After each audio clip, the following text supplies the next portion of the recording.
An average day in the West, folks, has come about. It is Wednesday, my dues, so I thought I'd just tell everyone who's not in the West how things have been going, which is normal, which means annoying, to say the least. Basically, I just found a whole bunch of average Western stuff, and I want to tell people about it. So we'll start off by promoting something, which is Active Measures, the book club I did with Carl a while back, looking at the KGB and the CIA's shenanigans in the Cold War. This will come back to be useful at the end of this segment. Oh, the CIA and their tomfoolery. Literally, they weren't actually doing anything useful. Like, When they spreading fake propaganda. what was even stupider? So at the start of the Cold War, it's really like baby steps. So the CIA started making a magazine that was anti-communist in some of the pages, and then releasing it in East Germany. And of course, no one was reading them, so they started putting in horoscopes to make women read them. And then, Is that what got him? well, then the KGB started reading them apparently because they like horoscopes or something. Oh, okay. And then they read it and went, "This is obviously written by the CIA. It's crap. It's not even spelt right. Blah blah blah." And then they produced their own This magazine. doesn't look like my usual horoscope. Yeah, This must be a fraud. This is Western horoscope. So then they started producing their own magazine that they published in Western Germany to mess with them, which gave like little clues to the CIA that we know you're publishing this one in our country. Please stop. It's just weird. But then they moved on to a whole bunch of other stuff, which we'll get back to as we return to Germany later on in the average day in the West. Let's start off with the average leftist on the 4th of July, because it is their time of year. I don't know if... Yes, you can control it. I The power I of the new studio, yes. Yes, but I think the link might be wrong, because that's just Twitter home. That instead is of- just a Twitter home screen, Yeah. yes. Having some technical difficulties as always. Oh, there we go. You can see here, this is Cory Bush, who decided to come out and say the Declaration of Independence was written by enslavers who didn't recognize black people as human. Today is a great day to demand reparations now. And nobody cared, which is at least a good thing. Yeah. That's nice. I mean, 15,000 people cared, but that's less than the typical, 50,000. When you got 6 million views, Yeah. only 15k people are like on that nonsense. I mean, there was obvious factual response. I think it's from Libby Evans, who said, of the 36, 11 signatories were guilty of enslaving others. Jefferson's clause about the need to abolish slavery was removed from the document in order to appease the colonists and back the practice. Adams, Franklin, 2 others were abolitionists. And do So we it means need factually to it's wrong. do we need to go over the reason for the 3/5 compromise again? But it's just like it isn't true on the face of it. So that's one thing. But the better thing is the following link, in which there was the funniest response possible. Thomas Jefferson's slaves were better educated than you. Woo! And this libertarian over here, Probably true. this libertarian over here managed to also out like the person above, which I'm told on Twitter.com is a big deal. With fewer views as well. Yes. So the ratio within the ratio is actually much tighter. But there we are. The point being, the response was at least go to hell. We're sick of it, which I'm glad to say is a move. I think 10 years ago it wasn't as popular, or at least modern. I to think just be like, anybody who's paying "Shut up." attention is well aware of the types of rhetoric that's going to come out at the 4th of July and well aware of the counter arguments that can be thrown. But speaking of which, I just think it's gotten better. So Douglas Murray, for example, he went on Piers Morgan's show to say things, and he went on there talking about exactly this kind of person who sits there on the 4th of July being like, "More slavery," not knowing anything. And he gave a very, very good response, which was a complete distillation of all the arguments we've ever had about slavery, especially in Carl's video that's like an hour long. It's distilled into 2 minutes. So I thought we'd enjoy all 2 minutes Excellent. of it, because it's good, this clip. So let's play this clip. Well, it's a kind of grievance competition. Your guest earlier just tried to engage in it. I don't know what hurt she believes she's had from slavery. All of this was addressed 2 centuries ago. Everything has consequences. All history has consequences and ramifications. But, if we were to play this fairly, we would at least look at all of the countries around the world that engaged in the slave trade who are simply not interested in any form of reparations. The Ottoman Empire, all the Arab countries who not just traded far more slaves than across the Atlantic, but castrated all the men so that there wouldn't be any more African slaves after them. They worked them to the bone. I see no interest across Africa in paying reparations for selling their brother and sister Africans into slavery or for working them to the bone to the present day. There is slavery across Africa today. In fact, there are more slaves in the world today than there were at the height of the transatlantic slave trade. So some of us are simply a bit bored of hearing people ripping at closed wounds and then crying about their hurt or their presumed hurt. because everybody could do this. 1 million Europeans were stolen by North Africans over the course of decades of the North African Barbary pirate slave trade. Where would you end if you did that? The answer is you couldn't end, because nobody is alive who has actually suffered the hurt, and nobody is alive who did the wrong. And I'd make one other point, if I may. It's always the countries that people want to come to who are put through this struggle session. Britain, like America and France, are the most desired destinations for migrants worldwide, and have been for centuries. Why is that? It's not because we're racist, it's because we're better. It's because we're good. It's because when we see racism, we actually call it out and recognize it as a sin. Try finding that across Africa. Try finding that across the Middle East or in China. Nobody would hear. So what we have is a situation where the more virtuous countries are presented as the worst countries. It's sick, and most of us are tired of it. Sorry about laughing there. I just noticed the man on the right to Douglas Murray's.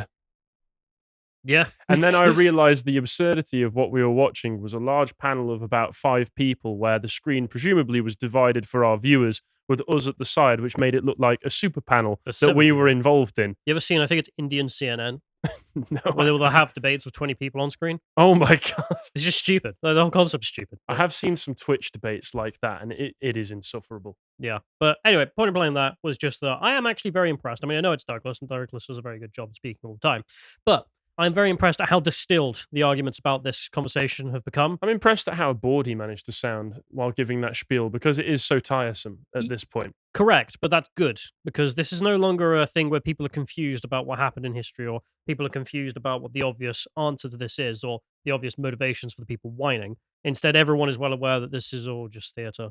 Shut up. Not interested anymore. And, well, he's correct in that assessment, I believe. But we'll go to this one as well, just to talk about the West real quick, because the UK is not doing great in it. Just as a segue, this is just, what was it, household disposable income per capita. There we are, 2021. Doing worse than Sweden. Yeah. Anyway, moving on though. But no, it looks like, I don't know why we're below Sweden when the actual figures given are both the same. Perhaps they've just deducted a few points from us for being the UK. Probably because we're falling down constantly. So this is sense. 2021 data. So that I can see the Happy 4th of July Americans online doing their thing, and I thought I'd include a bunch because I did see the British response, which was largely, at least we have our NHS. I don't know if you saw. Oh, thank today. God! And look at how diverse it is as well. Our NHS would not be as strong without that diversity. I've just got to put that out there. Of course. But for people who don't know, it is a holy day in the United Kingdom of Great Britain and Northern Ireland. We celebrate 75 years of our NHS, which is only 1 year more than the waiting list. So there's that. But we'll move to the next one, because I did see this yesterday, and this story kind of captured me in its weirdness. This isn't where you think it's going. So South Yorkshire police decided to tweet out this lovely image of, I don't know, a troll? Something horrible. Something Lovecraftian. Yeah. And they say here, news, a Sheffield woman who baited social media users into arguments, commented hurtful and derogatory words, has been sentenced to time in prison. Katie Bell, 27, of Stradbrook Road, has been sentenced to 15 months in prison. So, okay. I'm glad to see that there's now a Twitter context in here. When I was writing this, there wasn't. And we'll move forward, because, of course, a lot of people took that as the police wrote it, which I think seems It is reasonable. interesting to me that what has happened here is that the South Yorkshire Police, their official Twitter account, has released some information which users have had to actually fact check on behalf of the police. Because the police can't focus on what's important. I think that's what's more important here. You'll see, real quick, we'll just mention it. They say here that she was sentenced for long-term harassment campaign involving death threats. Now, the police didn't focus on that because the police aren't interested. I don't think they actually left this out because, I don't know, they're trying to mislead the public. I think they don't care. I think the mean words is actually the crux of their problem with this woman. Because if we go to the next link here, I mean, we see Dankula just taking the piss. Justice Dankula, we should say. 90% of this website is exactly what they described. Just people baiting each other for fun. I'm sorry. There's also a lot of people making the point of, like, you can't be serious about this. So we went to the Yorkshire Police's website about this exact case. And maybe they put more information on there. No, They did not. they copy and pasted the description on their own website. Online troll sentenced to prison. Bit harsh. I mean, she's hideous, but come on. Anyway. Well, I think perhaps there is something to it, that perhaps the way that the police are operating from this is, okay, if we put out this information, it lets people know, and leave the real context out, it leads people to believe that, oh, I best just not say nothing nasty online, or else this could happen to me. because that's their real goal. Yes. It's not trying to stop death threats or harassment, it's instead trying to control the public. You're saying here, they say a Sheffield woman who baited social media users into arguments, commented hurtful and derogatory words, has been sentenced to time in prison. Katie Bell, 27, of Staffordshire Brook Road, has appeared before Sheffield Crown Court yesterday, charged with a malicious communication and breach of a restraining order, but don't think about that. Her charges related to the malicious communication, because that's the thing they're interested in, were on Twitter and Instagram between March and December of 2022, targeting numerous victims with her mean words across South Yorkshire. So it wasn't just harassment campaign, even just that the context of the community note left, you say that she also broke a restraining order. Yeah, but for some reason, like, this isn't the focus of the police report. You'd think that's important information to leave in. They don't even tell you what she did. They're just like, wow, she commented on Twitter and Instagram. She said mean words. She started an N train. 15 months in prison. Okay. I mean, we get the next link here. A fair few people started, obviously, because that was the information they had, relating it to other cases, such as a transgender woman from Norwich who admitted to having dozens of images of indecent images of children, has been spared jail because That's just how the UK rolls with these things. who knows why. Whereas this person got 15 months in prison. Most Yankee responses to this were a Yankee as hell, which I was not shocked by. Can you give us any examples? If we go to the next link, we can see that example of Yankeedom being Yankeedom. There you are. It's crazy how the English police like to go on Twitter and brag about how they send people to prison for being mean online. Yeah, it is. It really is kind of weird. I mean, they're all I'm singing. not a fan of it either, trust me. I imagine the Americans all sitting there singing "My Country 'Tis of Thee," where being an incel is free. All right, but moving forward, we'll go to this guy who made a point, following link, in which he pointed out why he made a fake post here. He was like, South Yorkshire Police, Dave over here, on who made a frog account of Cumslag Road, in case you want to harass him. He's been jailed for causing a news presenter a right C word, whereas local man convicted of grooming has been had his identity protected and sentenced to 3 months. So, Yep. I mean, I'm sorry, but that is true of the average posts from the police.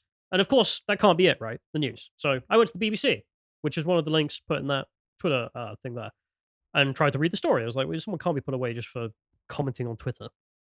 We didn't even know what she commented in.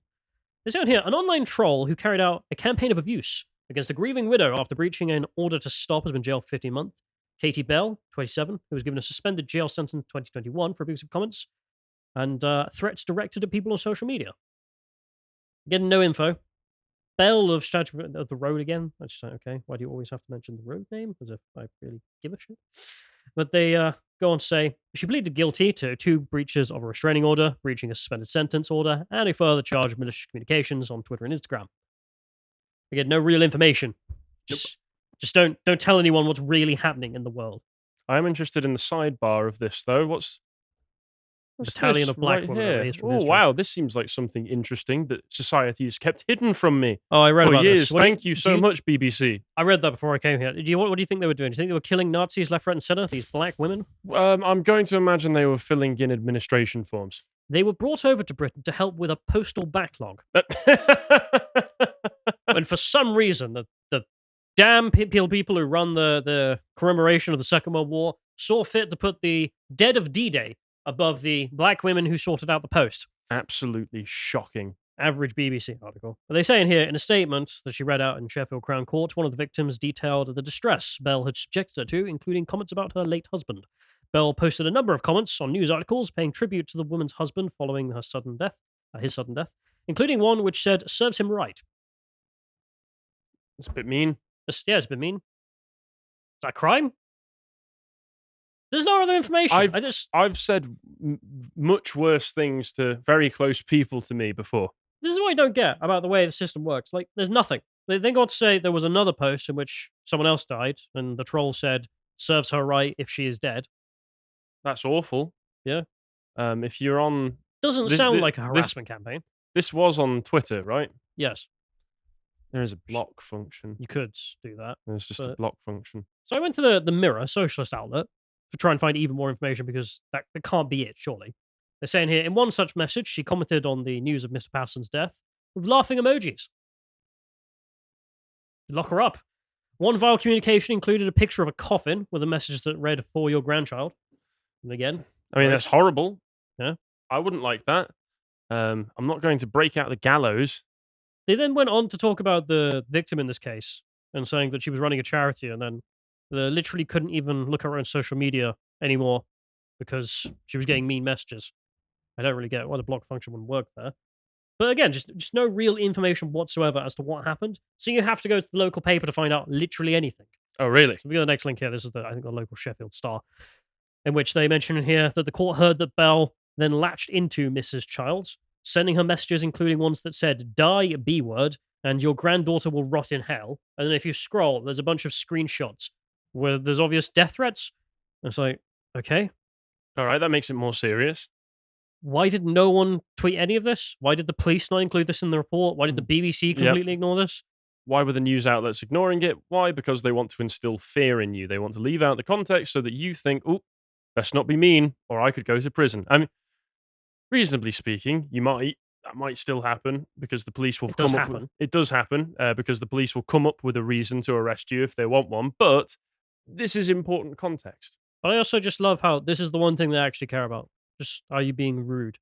Anyway, time to end this off with some good news, I suppose, which is populism in Germany. It's doing pretty well. I've tried to keep people updated with the fact the AfD is surging, and well, we've reached it, boys. They are now the most popular party in Germany.